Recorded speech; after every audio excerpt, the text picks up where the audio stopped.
Hello बच्चों, आपका स्वागत है मेरे इस प्यारे से YouTube channel EDU physics Hindi में। आज हम कक्षा 10 गणित प्रश्नावली 4.3 को लेकर आए हुए हैं। यानी आज हम प्रश्नावली 4.3 के क्वेश्चन नंबर 1 और क्वेश्चन नंबर 2 को सॉल्व करेंगे। बाकी के जो क्वेश्चन है अगले वीडियो में करेंगे, नहीं तो वीडियो लंबी हो जाएगी और आपको बोरियस फील होने लगेगा। और इसके एक और रीजन है कि इस टाइम हम वीडियो डेली अपलोड नहीं कर पा रहे हैं, उसके बारे में थोड़ा सा चर्चा कर लेते हैं। इसके बाद हम पर्सनली 4.3 को कंटिन्यू करेंगे। तो देखिए, इस टाइम हम आपके वीडियो को डेली अपलोड नहीं कर पा रहे हैं। 2 दिन 3 दिन पर एक वीडियो आ पा रही है। ये इशू हम समझ पा रहे हैं आप लोगों को कितना दिक्कत हो रहा है, लेकिन ये कुछ दिन की और बात है। हमने वाईफाई के लिए अप्लाई कर दिया। जैसे ही वाईफाई आ जाएगी आपके लाइव वीडियो शुरू हो जाएंगे और डेली वीडियो मिलना शुरू हो जाएंगे। डेली मैथ और साइंस के वीडियो मिलना शुरू हो जाएंगे। इस टाइम हमारे पास वाईफाई नहीं है, हम अभी स्टूडियो में हैं। यहाँ पर हम वीडियो शूट करते हैं, फिर यहाँ से हम 1 किलोमीटर दूर जाते हैं वीडियो अपलोड करने। इसलिए हमारे पास अभी टाइम नहीं मिल पा रहा है और सारे काम होते हैं, तो टाइम नहीं मिल पा रहा है, इसलिए हम डेली वीडियो अपलोड नहीं कर पा रहे हैं। लेकिन जैसे ही हमारा वाईफाई लग जाता है, हमने ऑर्डर कर रखा है, 10 दिन से ऑर्डर हमारा लगा हुआ है, लेकिन देखिए कब तक लग जाता है। आज लगना था, आज भी नहीं लग पाया। तो जैसे ही वाईफाई हमारा लग जाता है वैसे ही आपका डेली 2 वीडियो और लाइव वीडियो भी हम शुरू कर देंगे। मैथ लाइव पढ़ा दिया करेंगे, क्योंकि मैथ में ज़्यादा लिखना नहीं होता है और साइंस को हम रिकॉर्डेड में अपलोड करेंगे। ठीक है, तो चलिए हम इसको शुरू करते हैं। तो यहाँ पर प्रश्नावली 4.3 का बहुपद है। अब यहाँ पर अभी आप देख रहे हैं कि कोई क्वेश्चन हम राइट नहीं किए हैं, क्योंकि अभी हम प्रश्नावली 4.3 को शुरू करने जा रहे हैं। तो यहाँ पर हम कुछ चीजें बताने वाले हैं। तो देखिए, यहाँ पर आपके पेपर में 2 शब्द आते हैं। पहला शब्द आता है कि विवितकर। प्रश्नावली 4.3 का सबसे इंपॉर्टेंट अगर कोई चीज है, या प्रश्नावली 4.3 से सबसे इंपॉर्टेंट कोई ऐसी चीज है जिसे आपको हमेशा याद रखनी है। और एक बात और बताएं, इस विवितकर से हर वर्ष कम से कम 2 से 3 नंबर पेपर में आता है, इसके और विवितकर से। और बहुत ही आसान सवाल है, समझिएगा। तो विवितकर क्या होता है? तो जो डी, विवितकर को हम डी से डिनोट करते हैं। डी बोल दे, बोलना दिमाग खराब हो जाए। क्या बजा था? तो आवाज आ जाएगा। ठीक है, तो विवितकर को जो है हम लोग डी से डिनोट करते हैं। और डी बराबर क्या होता है? तो डी बराबर होता है B square minus 4ac। D बराबर क्या होता है? B square minus 4ac। ठीक ना? तो यहाँ पर देखिए, डी की जब वैल्यू हम निकालते हैं तो ये पता करते हैं कि विवितकर क्या होता है। कहीं कहीं क्वेश्चन में कुछ इस टाइप का क्वेश्चन दिया जाता है। बाय द वे कि हमारे पास जैसे एक क्वेश्चन है कि 2x square minus 4x plus 6 के विवितकर होंगे। ऑप्शन दे देता है 2, 4, 6, 8, इस तरह से ऑप्शन दे देता है। तो पूछेगा D square sorry 2x square minus 4x plus 6 के विवितकर होंगे। तो हमारे पास एक क्वेश्चन है 2x square minus 4x plus 6। तो अब इसका हम पूछ रहे हैं कि विवितकर क्या होगा। क्वेश्चन पूछता है कि इसका विवितकर क्या होता है और ऑप्शन दे देता है। तो विवितकर निकालने के लिए हम क्या फॉर्मूला लगाएंगे? विवितकर निकालने के लिए हम फॉर्मूला लगाएंगे डी बराबर बी स्क्वायर माइनस 4ac। अब ये डी की जो वैल्यू आएगी ना, ये ही विवितकर कहलाती है। आपको ये ध्यान देना है। बहुत सारे टीचर्स होते हैं जो इस पॉइंट को नहीं बताते हैं और बच्चे एमसीक्यू में मार खा जाते हैं। तो विवितकर क्या होता है कि जो डी की वैल्यू होती है बी स्क्वायर माइनस 4ac, ये विवितकर कहलाती है। अब यहाँ से बी की वैल्यू कितनी है? तो बी की वैल्यू हो जाएगी -4 का स्क्वायर माइनस 4 इंटू ए की वैल्यू 2 और बी की वैल्यू और सी की वैल्यू 6। तो यहाँ पर हो जाएगा -16 सॉरी माइनस नहीं प्लस 16 और माइनस और 6 2 जा 12 और 12 4 जा 48। अब इसे सब्ट्रैक्ट करेंगे, जितना वैल्यू आएगी ना ये डी की वैल्यू हो जाएगी, और जो डी की वैल्यू आएगी वो हो जाएगी विवितकर। अब कितनी वैल्यू आ जाएगी? शायद 32 आएगी। सब्ट्रैक्ट करके चेक कर लीजिएगा। ठीक है, तो आई बात समझ में? विवितकर क्या होता है समझ में आएगा। अब कुछ चीजें हैं जो आपको समझानी जरूरी है, जो आपके कंडीशन के लिए फॉलो करते हैं। आगे जो हम सवाल लगाने के लिए हैं, तो वहां पर डी बराबर बी स्क्वायर माइनस 4ac संबंधित कुछ कंडीशन है, इसके बारे में भी हम जिक्र करने वाले हैं। ठीक है, हाँ, तो साइड में हम लिख देते हैं। यहाँ पर साइड में कैमरे में आ रहा है। तो यहाँ पर देखिए, जब डी बराबर, जब डी बराबर जो डी जो हो वो बड़ा हो जीरो से, और एक कंडीशन है जब डी जो बराबर हो जीरो के, और थर्ड कंडीशन है जो डी जो छोटा हो जीरो के।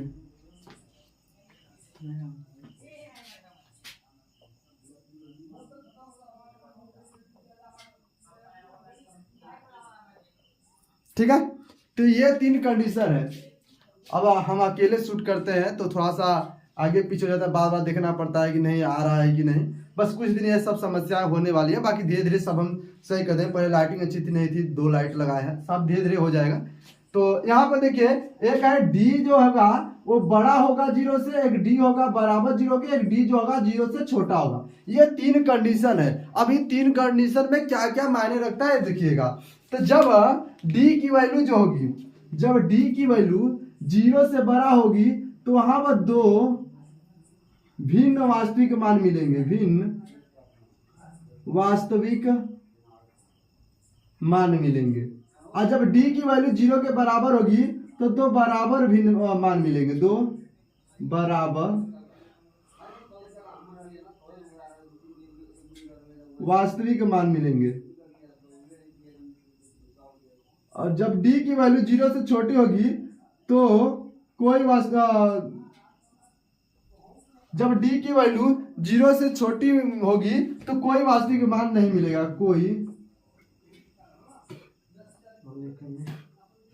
कोई वास्तविक मान नहीं मिलेगा।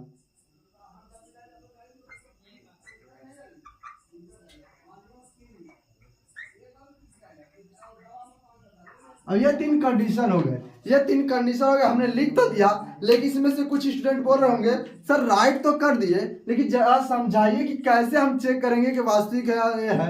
तो इस पर क्वेश्चन के माध्यम से हम समझने वाले हैं, लेकिन पहले आपको समझा दें कि जैसे डी की वैल्यू हम निकालेंगे ना, डी की वैल्यू जब निकालेंगे 20² - 4ac का जब मान निकालेंगे, तो अगर माइनस में आ रहा है तो माइनस में अगर मान लीजिए -32 आ रहा है, यहाँ पर जैसे -32 आया है, तो ये डी से क्या होगा बताइए, डी के बराबर है जो -32 है वह जीरो से, डी की वैल्यू आ गई -32, तो बताइए -32 जो है वह जीरो से बड़ा है कि जीरो से छोटा है, तो बोलेंगे सर जीरो से छोटा है -32, यानी कि डी की वैल्यू जो हो गई वो डी की वैल्यू कुछ इस प्रकार से हो जाएगी, यानी डी की वैल्यू -32 हो जाएगी, तो -32 छोटा हो जाएगा जीरो से। तो ये थर्ड कंडीशन को फॉलो करेगा जो है कि कोई वास्तविक मान नहीं। अगर बराबर आ जाता है तो सेकेंड कंडीशन को, अगर ये प्लस में वैल्यू आ जाती है तो फर्स्ट कंडीशन को। तो एक लाइन में अगर सिंपल बताए तो अगर कोई वैल्यू जीरो से बड़ा हो, जीरो से बड़ा पॉजिटिव हो, तो वह उसके 2 वास्तविक भिन्न मिलेंगे। अगर जीरो है तो बराबर भी मिलेंगे, और माइनस में अगर आ रहा है तो कोई वास्तविक मान नहीं मिलेगा। ठीक है, चले आप क्वेश्चन की प्रैक्टिस करते हैं। यहां तक आपको बेसिक समझ में आ गया होगा। अगर वीडियो अच्छा लग रहा हो तो वीडियो को लाइक करके चैनल को सब्सक्राइब कर दीजिएगा। ठीक है, तो चलते हैं आप क्वेश्चन की ओर। ठीक है, अब देखिए फर्स्ट क्वेश्चन कह रहा है कि निम्न द्विघात समीकरण के मूलों की प्रकृति ज्ञात कीजिए। जो अभी हम आपको 3 कंडीशन बताए हैं, उन्हीं से चेक करना है कि मूलों की प्रकृति क्या है, यानी वास्तविक मूल मिलेंगे, बराबर मूल मिलेंगे कि कोई वास्तविक मूल नहीं मिलेंगे, ये चेक करना है। फिर कह रहा है यदि मूलों का अस्तित्व हो तो, यानी वास्तविक मूल मिल रहे हो तो उन्हें ज्ञात कीजिए, तो उन्हें सॉल्व करके हमें ज्ञात करना है। तो पहले चेक करना है, अगर है वास्तविक मूल्य निकल रहे हैं तो उन्हें निकालिए, नहीं तो उसे छोड़ दीजिए। तो चलिए हम फर्स्ट क्वेश्चन को लेते हैं। तो फर्स्ट क्वेश्चन कह रहा है कि 2x² - 3x + 5 = 0। अब इसका पहले हम विविधकर निकाल कर चेक करेंगे कि इसके वास्तविक मूल है कि आभासी मूल है, यानी कि मूलों की अस्तित्व है या नहीं। तो यहाँ पर लिखेंगे कि यहाँ पर देखिए a बराबर कितना दिया है, a बराबर 2, b बराबर कितना हो जाएगा, तो b बराबर कितना है तो चिन्ह के साथ लिखते हैं। तो इसका चिन्ह माइनस है तो यहाँ पर -3 हो जाएगा, और c इक्वल कितना हो जाएगा 5। ठीक है, यहां तक तो क्लियर होगा। अब देखिए मूलों के अस्तित्व की जांच करना है, तो लिखेंगे विविधकर d बराबर b² - 4ac। अब यहाँ पर देखिए b² की वैल्यू यानी -3 की वैल्यू यहाँ पर पुट करेंगे, -4 × a की वैल्यू कितनी है 2, c की वैल्यू कितनी है तो 5। ठीक है, अब यहाँ पर देखिए क्या हो जाएगा, तो यहाँ पर देखिए 3 3 जा हो जाएगा 9 और माइनस माइनस हो जाएगा प्लस, फिर माइनस 5 2 जा 10, 10 4 जा 40, तो 40 से 9 को सब्ट्रैक्ट करेंगे तो -31 आ रहा है, ठीक ना। तो यहाँ पे लिखेंगे चूंकि d लेस देन 0, यानी d जो है 0 से क्या है, छोटा है, ठीक है। एक सेकेंड, हाँ ठीक, d जो है 0 से छोटा है, इसलिए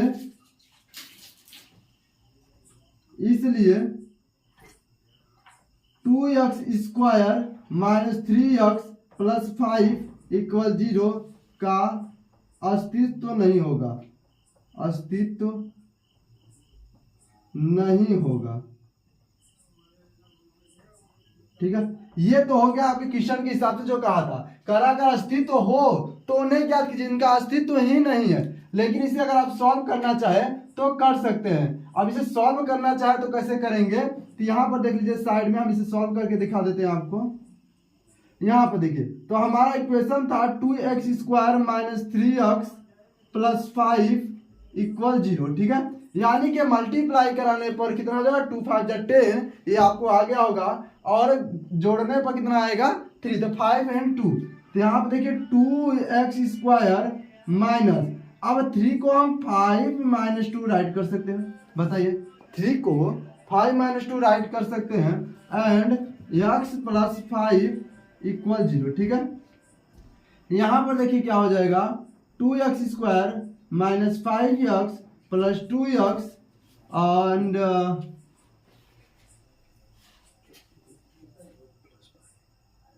+5 = 0, ठीक है। तो यहाँ पर देखिए दोनों में हम x को कॉमन लेंगे, तो यहाँ से बचेगा 2x - 5 एंड सॉरी, यहाँ पर देखिएगा, यहाँ से अब हम क्या कॉमन लेंगे, तो यहाँ से +1 कॉमन लेंगे, तो यहाँ से 2x + 5 आ रहा है। यहाँ पर कुछ गलती हो गई हमसे, जस्ट एक सेकेंड। अब इसके आगे इसे हम सॉल्व ही नहीं कर पाएंगे। देखिए यहाँ पर इसके आगे कहाँ सॉल्व करेंगे, क्योंकि यहाँ पर अभी चेक कर लेते हैं एक बार सही है कि नहीं। 2x² - 3x + 5 = 0, यहाँ पर हमने खंड किया 5 - 2, यानी 5 2 जा 10 हो जाएगा, 5 2 जा 10, 5 में 2 सेपरेट करेंगे तो, अच्छा ऐड करने पर 3 आना चाहिए, यहाँ पर सॉरी यहाँ पर गलती हो गई, यहाँ पर ऐड करने पर 3 आना चाहिए। और ऐसा कोई नंबर नहीं है जिसका अगर आपस में मल्टीप्लाई कराते हैं, ऐसा कोई नंबर नहीं है जिसका आपस में मल्टीप्लाई कराएं तो 10 और ऐड करने पर 2 आएगा, ऐसा कोई नंबर नहीं है। तो यहाँ पर हम एक फार्मूला यूज करेंगे, इसे आप लोग लिख लीजिएगा। जिस समीकरण को आप गुणनखंड विधि से नहीं हल कर पाएंगे, जिस द्विघात बहुपद को आप गुणनखंड विधि से नहीं कर पाएंगे, उन्हें हम हल करेंगे श्रीधराचार्य के सूत्र से। श्रीधराचार्य के सूत्र से, श्रीधराचार्य का सूत्र क्या है, श्रीधराचार्य का सूत्र, ठीक ना। श्रीधराचार्य का सूत्र क्या है तो अभी आपको बता रहे हैं, जस्ट एक सेकेंड। श्रीधराचार्य का सूत्र देखिए है, x बराबर -b ± करड़ी में b² - 4ac और सबके बट्टे 2a। ये श्रीधराचार्य का फार्मूला, इसे आप राइट कर लीजिएगा। बहुत ही इंपॉर्टेंट फार्मूला है, लोग इसके बारे में बहुत सारे लोग पूछते रहते हैं समय समय पर, तो इसे आप लोग नोट कर लीजिएगा। अब यहाँ पर वैल्यू अगर हम रख दें तो -b है तो माइनस, और b की वैल्यू -3 है तो माइनस माइनस प्लस हो जाएगा, यानी 3 + माइनस। अब इसका -4ac की वैल्यू हम पहले निकाले -31, तो हमें निकालने की जरूरत नहीं है, हम डायरेक्ट रूट में -31 रख देते हैं बाई 2a, तो 2 2 जा 4 हो जाएगा ये। अब इसको एक बार प्लस एक बार माइनस लिख देंगे, ये x की हमारी वैल्यू आ जाएगी, x की वैल्यू प्लस माइनस, ठीक ना, ये हो जाएगा। तो देखिए इसे हमें श्रीधराचार्य से हल करना पड़ा, श्रीधराचार्य के नियम से सॉल्व करना पड़ा, गुणनखंड से नहीं कर पाए, इसलिए इसका अस्तित्व नहीं है, इसलिए इसको हम पूरा सॉल्व नहीं करेंगे, बस इतना ही सॉल्व करके छोड़ देंगे पेपर में, ठीक ना। अब यहाँ पर देखिए हम क्वेश्चन नंबर 2 को देखते हैं। तो क्वेश्चन नंबर 2 हमारे पास है। क्वेश्चन नंबर 2 क्या करा है, 3x² - 4x। हम इस क्वेश्चन को यहाँ पर सॉल्व कर रहे हैं, ठीक ना। यहाँ देखिए 3x² - 4x 4√3x plus 4 equal 0। तो इसको भी चेक करेंगे। तो यहाँ पर देखिए ए इक्वल कितना है, ए इक्वल है 3, बी इक्वल कितना है -4√3 एंड सी इक्वल कितना है 4। तो यहाँ पर चेक करेंगे हम इसे विविध कर d equal B square -4ac से। तो यहाँ पर देखिए v की वैल्यू -4√3 का स्क्वायर कर देंगे, ठीक है। -4 इंटू ए की वैल्यू कितनी है तो 3 एंड सी की वैल्यू कितनी है 4, ठीक है। इसका स्क्वायर करेंगे तो देखिए 4 जा हो जाएगा 16 और 16 का 3 से मल्टीप्लाई करेंगे तो कितना होगा 48, ठीक है। अब माइनस यहाँ पर देखिए यहाँ पर भी 48 आ रहा है, तो यहाँ पर सब्ट्रैक्ट करने पर कितना आ जाएगा 0, यानी d की वैल्यू कितनी आ गई 0। तो लिखेंगे क्या, नीचे लिखेंगे चूंकि d इक्वल 0 इसलिए 3x square -4√3x plus 4 equal 0 के दो वास्तविक बराबर मूल होंगे, ठीक है।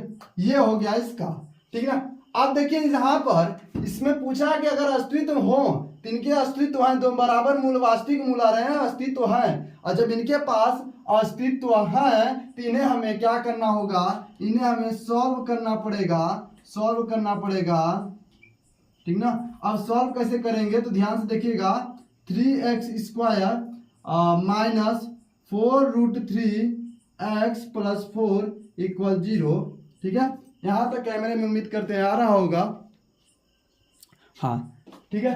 तो यहाँ पर देखिएगा, यहाँ पर 3 का जब 4 से मल्टीप्लाई कराएंगे तो 12 आएगा, यानी ऐसा नंबर हमें फाइंड आउट करना है जिनका मल्टीप्लाई कराने पर 12 आए और ऐड करने पर 4√3 आए। अब जरा ध्यान दीजिएगा कि जब हम 4√3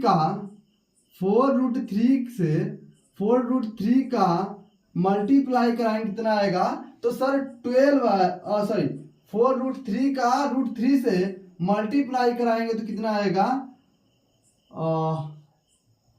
12 तो आ जाएगा, लेकिन ऐड करने पर नहीं आएगा। और कोई नंबर देखते हैं, अच्छा 2√3 का जब 2√3 से मल्टीप्लाई करेंगे तो कितना होगा 12 हो जाएगा और ऐड करने पर 4√3 आ जाएगा। नंबर हमें मिल गया, क्या है 2√3। तो यहाँ पर देखिए 3x स्क्वायर, यहाँ पर देखिए लिख सकते हैं हम 2√3 plus 2√3x equal plus 4 equal 0, ठीक है।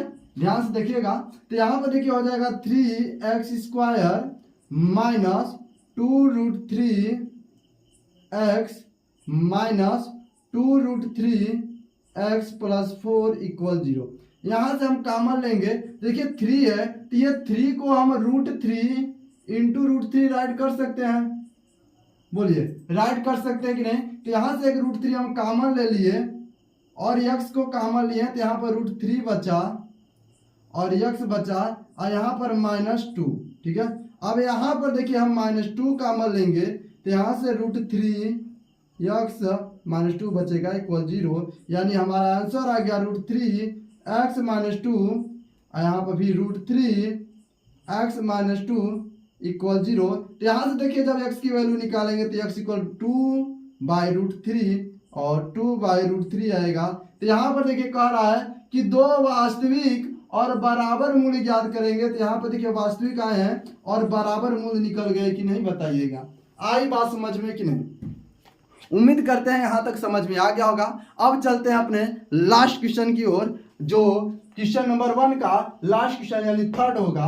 किसे होमवर्क के लिए छोड़ दिया जाए, चलिए इसका होमवर्क के लिए हम छोड़ देते हैं, इसको होमवर्क के लिए हम छोड़ देते हैं। ये HW रहेगा, लेकिन इसका विविधकर कितना आएगा हम बता दे रहे हैं। इसका विविधकर आएगा आपका 36 24, इसका विविधकर आएगा आपका 24। इसके वास्तविक भिन्न होंगे, यानी कि इसकी दो असमान भिन्न मिलेंगे जो वास्तविक होंगे, ठीक है। तो अब चलते हैं अपने नेक्स्ट क्वेश्चन की ओर, क्वेश्चन नंबर 2 की ओर।